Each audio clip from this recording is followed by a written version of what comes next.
Tudo bem, pessoal? Bem-vindos ao 3D Concursos. Vamos dar sequência agora à aula de transações.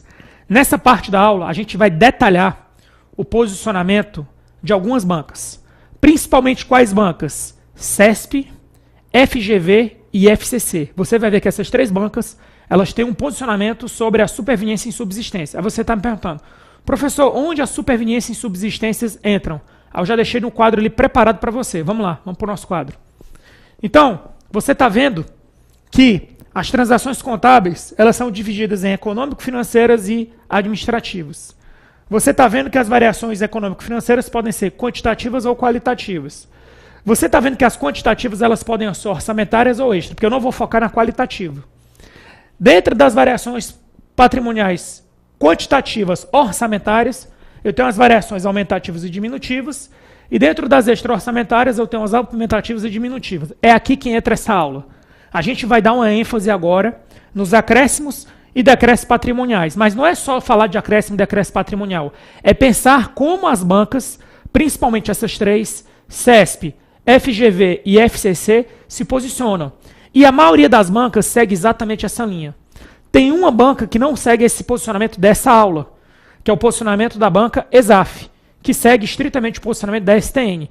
Esse posicionamento também é interessante que você veja. É interessante para você ver as diferenças da ESAF e da STN em relação ao posicionamento padrão, já cobrado em provas, da banca CESP, FGV e FCC. E nessa aula específica eu vou trazer algumas questões para mostrar, caracterizar exatamente o que a gente vai ver aqui, beleza? Então vamos lá, sem perder mais tempo, vamos trabalhar só com isso daqui, ó. Vamos dar um cortezinho aqui. E vamos trabalhar do seguinte, a gente tem os acréscimos e decréscimos patrimoniais. Acréscimos e decréscimos patrimoniais. Perfeito? Acréscimos e decréscimos. Uma coisa é certa, no acréscimo, o patrimônio líquido aumenta, no acréscimo patrimonial. E no decréscimo, diminui o patrimônio líquido. Certo? Isso é o básico. E você sabe que tanto o acréscimo quanto o decréscimo decorrem de fatos extra-orçamentários. Aí, primeira dificuldade de muitos alunos. Professor, como é que eu identifico que algo é um fato extra-orçamentário? Simples. Se durante aquele evento não houver empenho, liquidação, pagamento, não houver previsão ou arrecadação, presta atenção nessa dica, hein? Se durante aquele evento não ocorrer empenho, liquidação, fixação, empenho, liquidação, pagamento. Se durante aquele evento não ocorrer previsão ou arrecadação da receita, ou seja, são 6 nomes que você tem que gravar. Fixação da despesa, empenho, liquidação e pagamento da despesa. 4. Previsão da receita e arrecadação da receita. Se durante aquele evento não ocorrer nenhuma dessas 6 situações, é porque você está diante de um fato extra-orçamentário. Beleza? E aí, os acréscimos. Só colocar aqui, faltou aqui. Os acréscimos patrimoniais, eles podem se subdividir em duas formas. Eles podem se subdividir em superveniências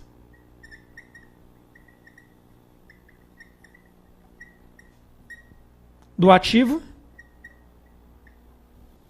certo? Ou seja, o ativo aumenta, ou insubsistência do passivo.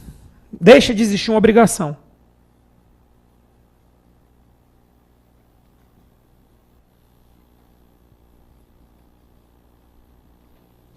Insubsistência do passivo.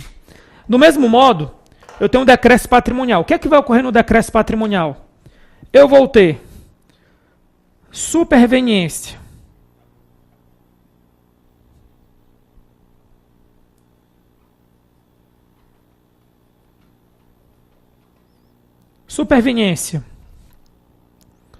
do passivo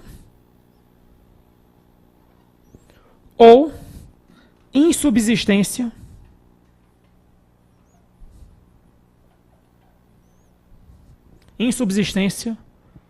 do ativo.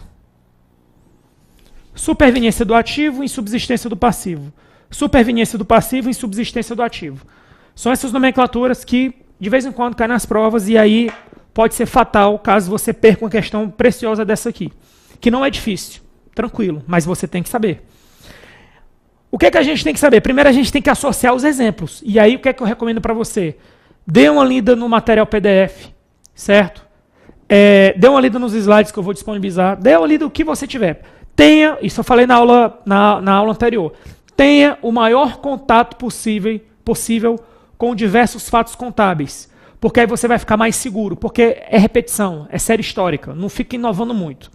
E aí vamos a alguns exemplos, que eu não vou copiar aqui para não comprometer a minha análise, mas alguns exemplos de superveniências do ativo. Exemplo, recebimento de bens imóveis em doação. Quando se recebe o bem imóvel em doação, não ocorre receita, porque não entra dinheiro. Aumenta apenas o benefício econômico, mas não entra dinheiro. Então, recebimento de bens imóveis doados é uma superveniência do ativo. Quando ocorre uma reavaliação do ativo, é uma superveniência do ativo. Porque na hora que você reavalia, não entra dinheiro, apenas passa a valer mais. Insubsistência do passivo. Quando é que ocorre uma insubsistência do passivo? Quando desaparece uma obrigação. Por exemplo, cancelamento de uma dívida, prescrição de uma dívida. Seria um exemplo de insubsistência do passivo. E isso é bom para o PL, isso aumenta o PL. Superveniência do passivo, quando a união é condenada. A união foi condenada e aí surge um precatório. Superveniência do passivo. Insubsistência do ativo, quando um veículo é roubado. Quando você deprecia um veículo, você reconhece a depreciação. Quando você reconhece uma reavaliação negativa, que a gente chama de impairment. Então, reavaliação, a princípio, é positiva. Impairment é a reavaliação negativa do bem que você tem, do seu ativo. Até aqui, você vai ver que não tem nenhuma novidade em relação ao que você já viu antes na aula teórica. Mas agora a gente vai entrar em detalhes, ou seja, como é que as provas também cobram esses nomes? Simples. Superveniências do ativo é conhecido como superveniência ativa.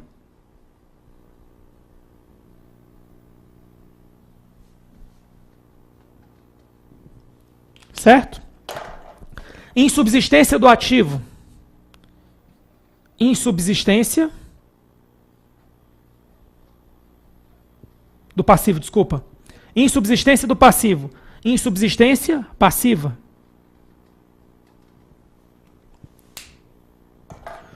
Superveniência do passivo.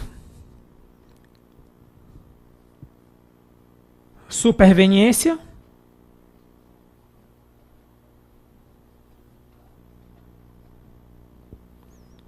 passiva. Insubsistência do ativo. Insubsistência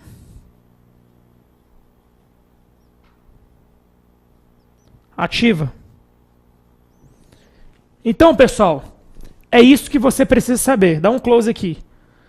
É isso que você precisa saber. Você precisa saber que essas nomenclaturas elas são convertidas para cá. O que é muito simples. Sabe por quê? Superveniência ativa, superveniência do ativo. Insubsistência passiva, insubsistência do passivo. Superveniência passiva, superveniência do passivo. Insubsistência ativa, insubsistência do ativo. Dificuldade zero. Aqui não tem dificuldade. Com as outras bancas, principalmente a banca ESAF e as bancas que vão seguir a doutrina da Secretaria do Tesouro Nacional STN, você vai ver que algumas respostas aqui vão mudar. Mas o foco dessa aula não é esse. O foco dessa aula é focar no pensamento majoritário da banca CESP, FGV e FCC, a não ser que essas bancas citem dentro do conteúdo da questão, dentro do enunciado da questão de forma clara e objetiva, olha, a gente aqui é a banca CESP, a gente aqui é a banca ESAF, a gente aqui é a banca CESP, a gente aqui é a banca FGV e FCC, só que a gente quer saber o posicionamento da STN, aí é outro tipo de pergunta. Se a pergunta não for nessa direção, não mencionar STN,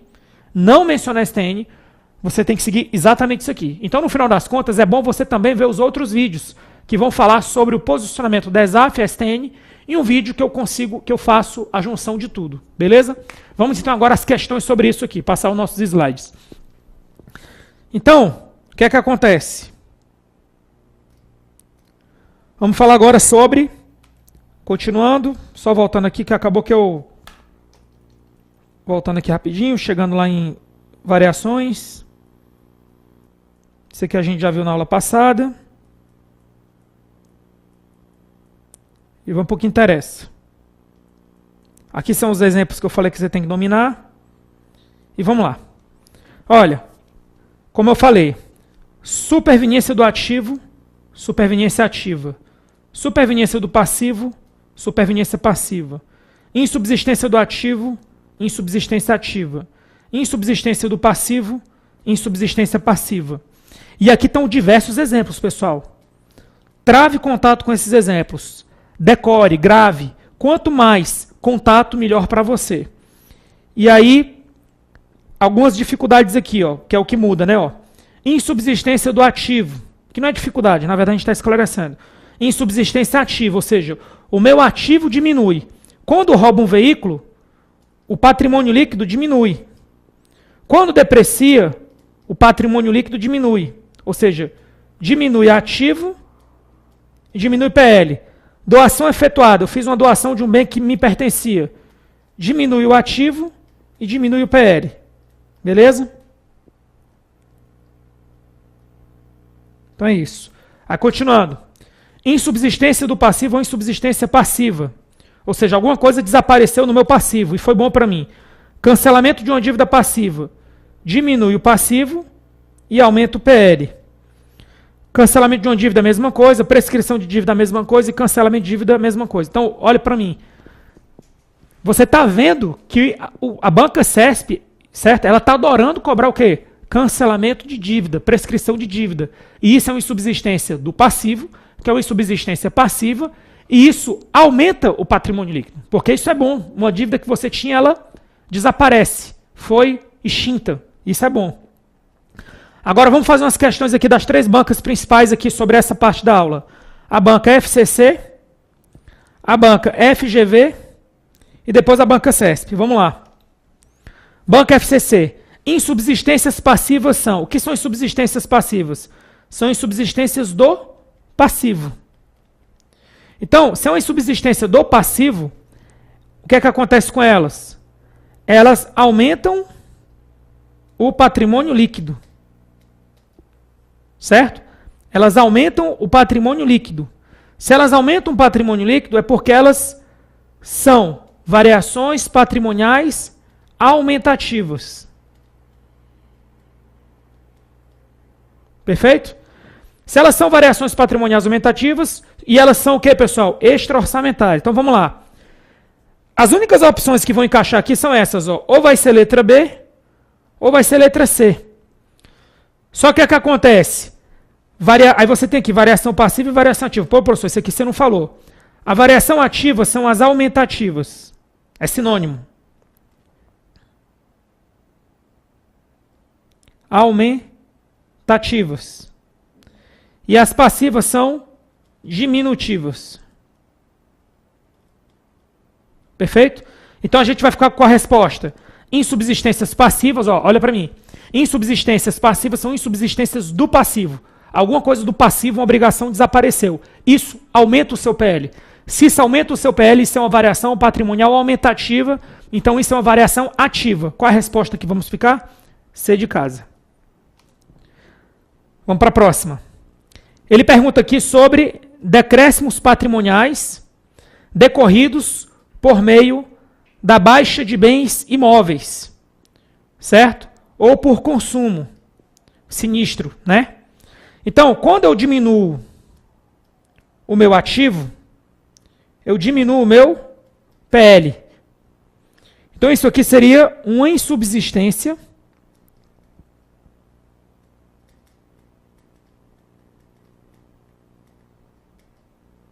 do ativo. Que a gente sabe que insubsistência do ativo para essas bancas é insubsistência ativa. Qual a opção que tem subsistências ativas? Letra E. Perfeito? É isso aí. Vamos para a próxima. As variações ocorridas no exercício que afetem positivamente o patrimônio, resultantes de fatos independentes da execução orçamentária, são registradas como acréscimos patrimoniais. Acerca desse assunto, julgue o próximo item. As baixas de créditos. Então, em subsistências ativas, seria subsistência do ativo. É assim que você tem que fazer, você tem que converter, senão não erra. Ou a incorporação de obrigações, superveniências do passivo, podem ser caracterizadas como acréscimos patrimoniais. Falso, pessoal. Isso aqui não é acréscimo patrimonial, isso aqui é decréscimo patrimonial.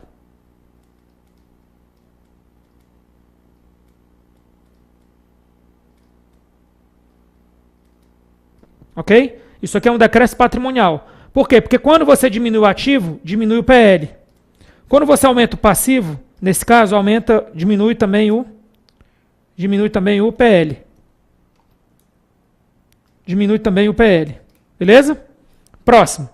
O cancelamento de uma dívida passiva é classificado como insubsistência do ativo e integra o resultado patrimonial. O que é importante aqui nessa questão é isso. Ó. Em uma insubsistência do passivo,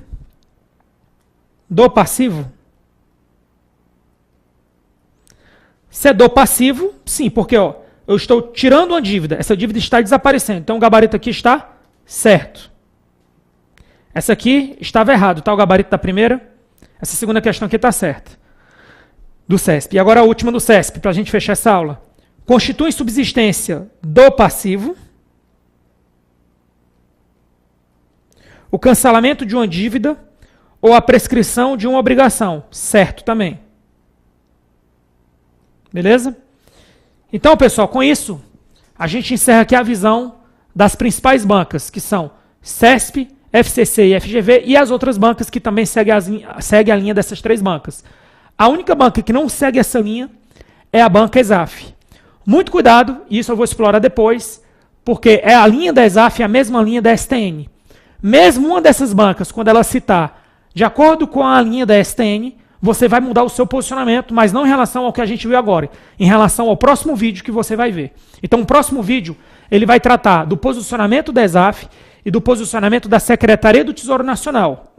Quando as questões não falarem posicionamento da ESAF ou Secretaria do Tesouro Nacional e forem bancas CESP, FGV e SCC, é exatamente o que você viu nessa aula até esse momento, beleza? Então, até daqui a pouco, quando a gente volta com o próximo bloco, falando da fase da superveniência em subsistências, de acordo com a ESAF, de acordo com a STN.